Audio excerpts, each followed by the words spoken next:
آج ہم نہج البلاغہ کے خطبوں پر بات کریں گے جو علی ابن ابی طالب سے منسوب ہیں۔ پہلا خطبہ اللہ کے خوف پر، زندگی کی ناپائیداری پر اور اخلاقی ذمہ داری پر، اللہ سے ڈرنے، موت کو یاد رکھنے اور انصاف اور انکساری کے ساتھ عمل کرنے کی ایک زبردست نصیحت کے ساتھ آغاز ہوتا ہے۔ غرور چھوڑ دو، غریبوں کا خیال رکھو اور انصاف کے ساتھ حکومت کرو۔ خدا سے ڈرو اور اس کی اطاعت کرو، دنیا کی چمک دھمک تمہیں دھوکہ نہ دے۔ اے لوگو، اللہ سے ڈرو جس نے تمہیں موت کے بعد زندگی دی۔ اے لوگوں، گناہوں سے بچو، یہ تمہارے لیے تباہی کا باعث ہیں۔ عقل اور ایمان کا دامن تھامے رکھو۔ ان لوگوں کو سرزنش کرتا ہے جن کے اعمال عقل اور مذہب کے خلاف ہیں۔ عقل اور وحی کو طرز عمل کی رہنمائی کرنی چاہیے اور منافقت اور خود فریبی سے خبردار کرتا ہے۔ عقل بغیر ایمان کے آندھی ہے، ایمان بغیر عقل کے کمزور ہے۔ تمہارے گناہوں میں سب سے پہلا گناہ وہ ہے جسے عقل کوئی حق نہیں دیتی۔ آج ہمارا موضوع ہے دل اللہ کی تختی اور باطینی پاکیزگی کی اہمیات۔ دل ہی اعمال کی اصل گواہ ہے۔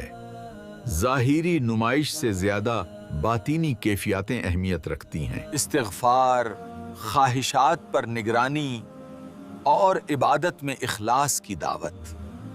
آپ کا دل وہ تختی ہے جس پر خدا لکھتا ہے، اسے پاک رکھیے۔ لوگو، جان لو کہ تمہارے دل وہ تختیاں ہیں جن پر اللہ لکھتا ہے۔ خطبہ چہرم دنیا کی ازمائشات اور امور کے انجام کے بارے میں انتباہی بیان۔ یہ دنیا ایک فریبی جال ہے، اس کی خوبصورتی صرف ایک دھوکہ ہے اور اس کا انجام صرف مایوسی اور نقصان ہے۔ اپنی زندگی میں دنیاوی چیزوں سے بیزار رہیں، موت کو ہمیشہ یاد رہیں اور آخرت کی تیاری کریں۔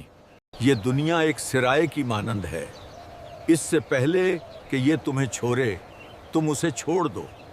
حضرات، آج ہم جس اہم موضوع پر بات کر رہے ہیں وہ ہے بدعنوانی۔ یہ ہماری معاشرتی برائیوں کی جڑ ہے۔ سماجی بگاڑ، دھڑے بندی اور ناانصافی سے بچنے کی تاکید کرتا ہے۔ کمیونل ہم آہنگی، صالح قیادت اور ظلم کے خلاف مزاحمت۔ اے لوگوں، فتنوں کی لہروں سے بچ کر نکلو۔ خطبہ 6، اپنے کام سے کام رکھو، غیر ضروری بحث میں نہ پڑو۔ اپنے کام سے کام رکھو، فضول کے جھگڑوں اور بے ایمان لوگوں کے معاملات میں مت پڑو۔ عملی تقویح اور بامقصد زندگی پر زور دیں۔ اپنے کام سے کام رکھو، فضول باتوں پر توجہ مت دو۔ ایمان والو، جن لوگوں کا تمہارے دین میں کوئی حصہ نہیں، ان کے معاملات تمہیں اپنے مقصد سے نہ ہٹا دیں۔ خطبہ نمبر 7، زندگی اور موت کے درمیان سالوں کا تیزی سے گزرنا اور احتساب۔ زندگی کو موت سے پہلے اور بعد کی دو عظیم حقیقتوں کے درمیان ایک مختصر وقفہ قرار دیتا ہے۔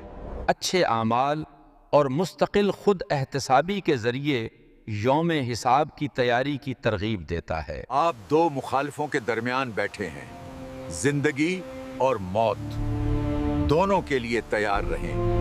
اے لوگو، یاد رکھو کہ یہ دنیا چند روزہ ہے، اصل زندگی آخرت کی زندگی ہے۔ دنیاوی مسارتیں عارضی ہیں اور آخرت کی زندگی بقی رہنے والی ہے۔ اعتدال، صدقہ اور اللہ کا خوف یہ حفاظتی اقدامات ہیں۔ آپ کی زندگی ایک لمحے کی ہے، اس کے بعد ہمیشہ کی زندگی ہے، صحیح انتخاب کیجیے۔ خطبہ نمبر 9، ظاہری زندگی بے مقابلہ باطنی موت، روحانی بیداری۔ ہمیں صرف ظاہری زندگی پر توجہ نہیں دینی چاہیے۔ اگر ہماری روح مردہ ہے اور ہماری عبادات میں دل نہیں تو یہ سب بیکار ہے۔ اندرونی بیداری، مخلصانہ عبادت اور اخلاقی مستقل مزاجی کی ترغیب دیتا ہے۔ اندر کی موت کے ساتھ باہر کی زندگی کسی کام کی نہیں۔ خطبہ نمبر 10، دنیا ایک کھیتی کی مانند ہے، جو بو گے وہی کاٹو گے۔ جیس کرنی ویسی بھرنی۔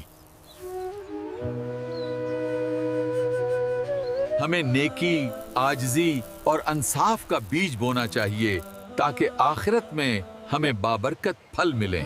یہ دنیا ایک خط ہے، اچھے پھال کی تلش ہے تو اچھے بیج بو۔ حضرت علی نے فرمایا التقوی النار، یعنی آگ سے ڈرو۔ حضرت امیر المومنین امام علی علیہ السلام کے خطبات اور نصائح کے سمندر میں ایک نایاب جوہر ہیں۔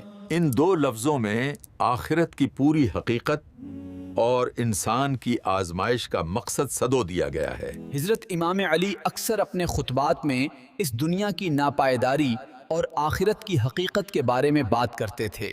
ایک موقع پر جس امام نے لوگوں کو اس دنیا کے پیچھے بھاگتے اور آخرت کو بھولتے ہوئے دیکھا تو آپ نے صرف 2 الفاظ فرمائے، التقوی النار، fear the fire۔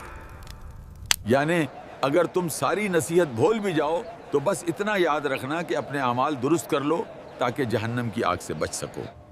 یہ الفاظ تقوی کی بنیاد ہیں۔ صرف یہ کہنے سے کہ آگ سے ڈرو، امام نے فرمایا کہ یہ اصل تقوی ہے کہ انسان اپنی روح کو بچائے۔ دنیا کی لذتیں فانی ہیں، یہ محفل اور یہ شراب زندگی جنت جیسی ہے۔ امام فرماتے ہیں کہ دنیا کی خوشیوں کے ساتھ انجام کو ہمیشہ یاد رکھیں۔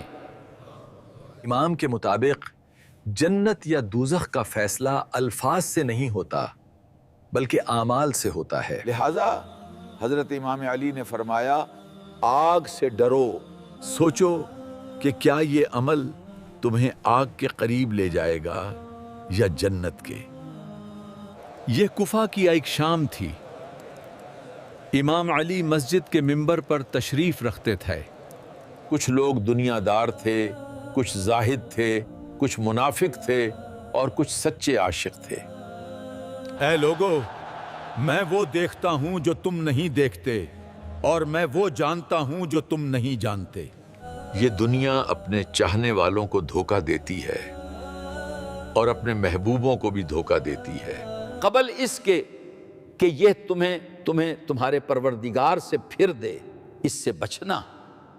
باتیں گہرائی تک اتر گئیں، کچھ لوگ روئے، کچھ کانپ اٹھے اور کچھ نے توبہ میں اپنے سر جھکا لیے۔